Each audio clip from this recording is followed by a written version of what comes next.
Greetings everyone, this is the Bucket speaking, and today we are back in Kerbal Space Program for part 2 of our tutorial on building and flying aircraft in KSP. Now last time we focused more on the building of aircraft and getting something that's nice and flight worthy, and we put together this little plane that we called the Dove. Well, today we're going to show you just how to fly this thing, and how to even bring it right back home, and maybe even, if you get skilled enough, back onto the runway. So, let's get right into it. Alright, now, like I said, flying aircraft is very likely the more difficult part of all of this. Aircraft are not necessarily the easiest to fly in this game, but as long as you can practice keeping your plane level and just making all of your adjustments to your flight very, very carefully, then you shouldn't have too much of a problem. Right, so now that we are on the runway, let's just go over some of the quick things you'll want to do to start your flight. First things first, always press T to turn on your SAS. You're definitely going to want this to make sure that your plane isn't going directions you don't want it to.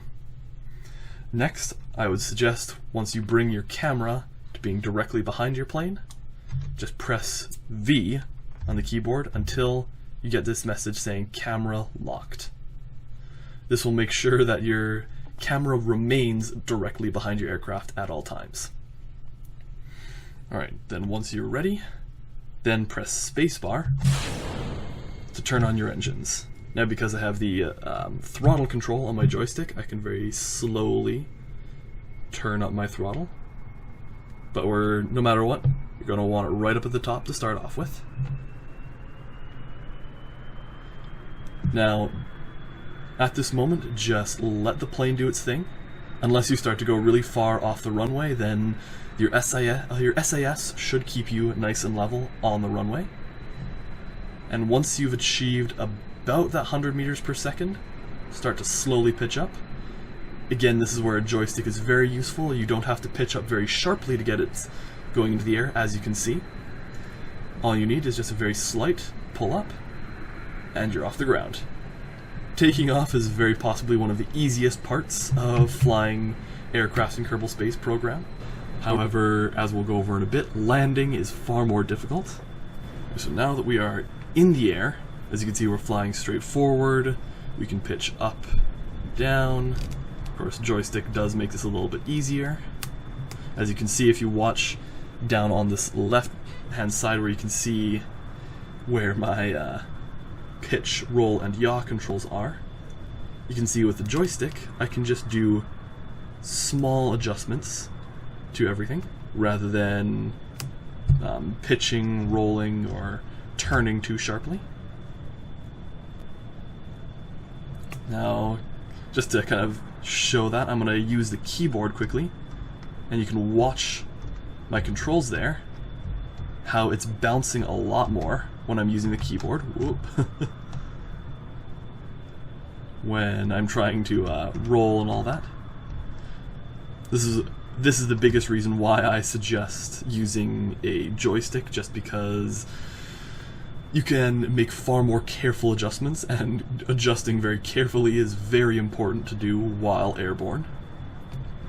Now that we're in the air, next hardest part is actually trying to turn.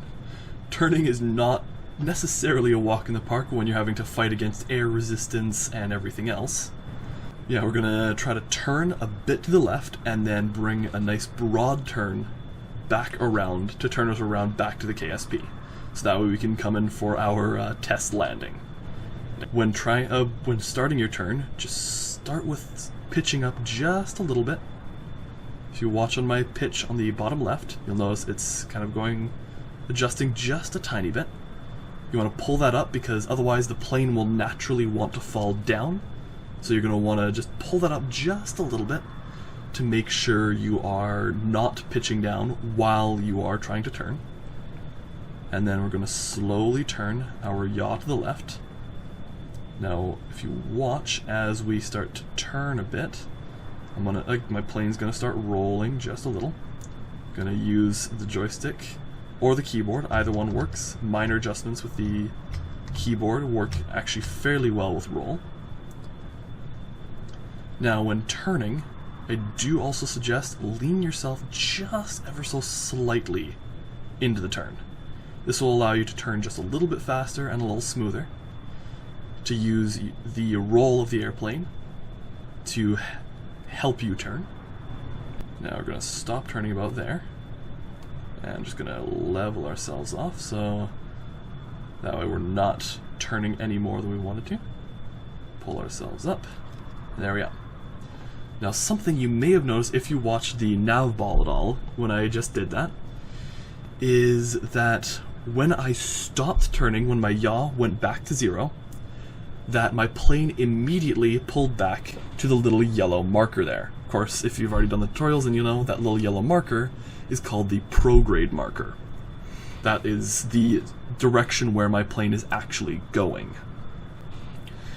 Now, when flying in atmosphere, or even flying in space, remember at all times that your plane is not going where your nose is pointing. Your plane is going where that little yellow prograde marker is going. And so, when you're trying to turn, you are turning to try to pull that prograde marker in the direction you want to be going. And so the sharper and the further you turn your nose, or that our orange nose marker, away from the prograde, the faster we start to get it going in the direction we want it to. And once again, if I let go, my plane will go immediately back to where the prograde marker was. Keep that always in mind while flying. Alright, now that we've covered turning, we're just gonna bring ourselves back around. Another little thing that you might find helpful is you'll notice as I am turning that my speed actually is dropping. This is just because I am now fighting against my current velocity, and inertia is now not too happy with my attempts at turning. And so I'm just going to turn up my throttle just a little more, so that way we're not losing quite as much speed while we're attempting to turn. Now, as you can see in the distance there, that little light patch of green grass, that is the KSP, the Kerbal Space Program, our wonderful little space center there. Now, as we start to turn around, come in for our landing, just a little thing to note is chances are we're not going to land right on the runway. And never feel bad about not being able to get your plane perfectly onto the runway. While it feels great to land there, it's definitely not easy. And just getting that alignment, it's no big deal if you don't land perfectly on the runway.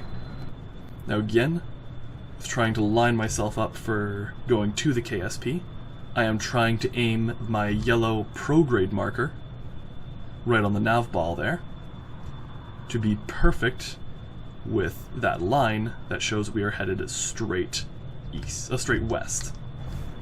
Now that we are just kind of coming into our final approach, personally I use this little island here as a marker for final approach. This is kind of, your final approach is just when you're coming in for your main landing, your main, just slow down and everything. Now that we're coming in for, like I said, our final approach, I'm going to turn my throttle way down, and we're going to go into a bit of a nosedive here. So long as you have control over a nosedive, nosedives are just fine. Just make sure you know what you're doing and don't lose control during this phase. Now I'm watching right up at the top here. There is the altimeter. I'm watching that very carefully so I know when to pull back up.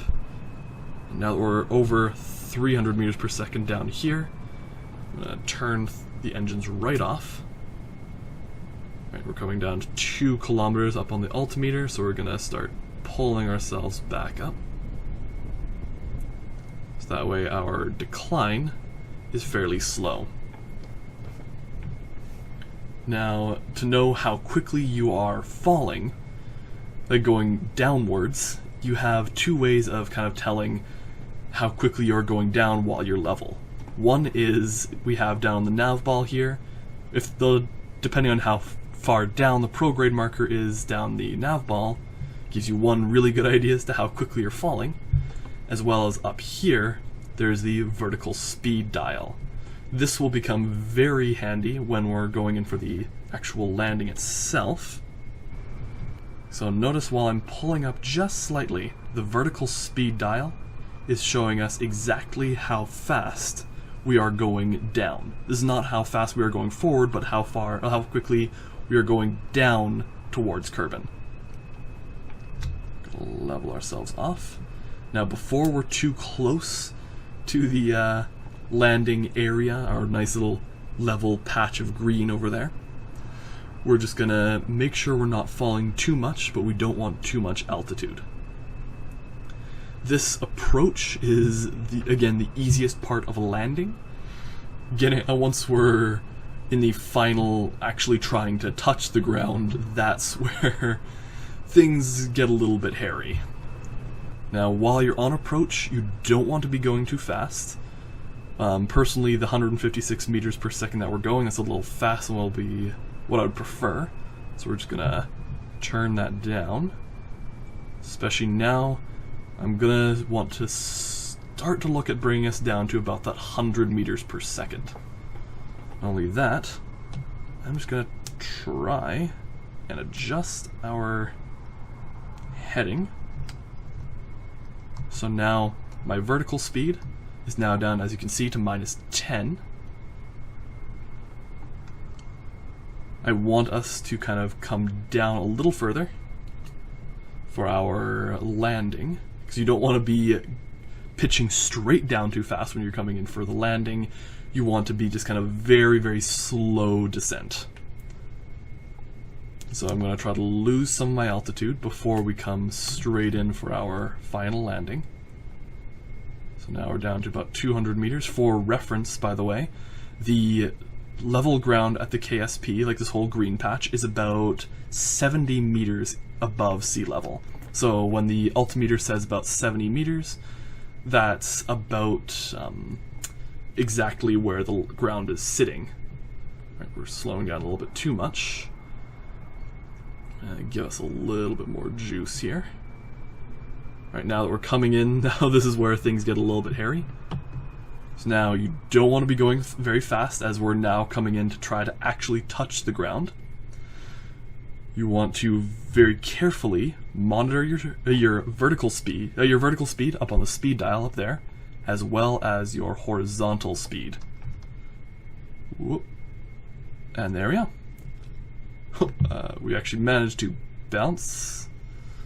Now once we're on the ground, press B on your keyboard to activate your brakes, and press T to turn off your SAS.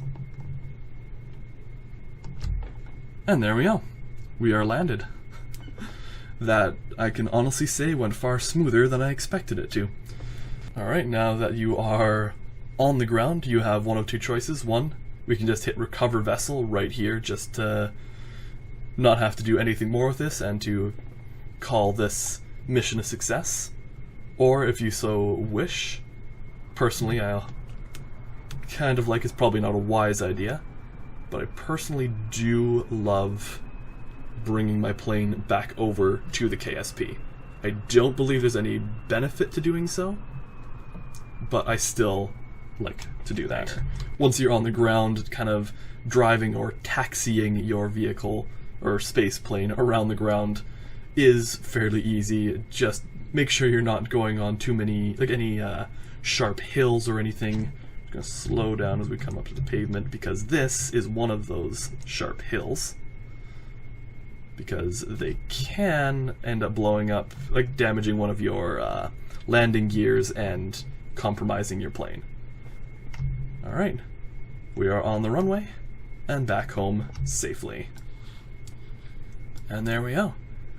That is a very quick tutorial as to how to fly space planes or any airplane in KSP, as well as how to build your most basic form of early career mode airplanes.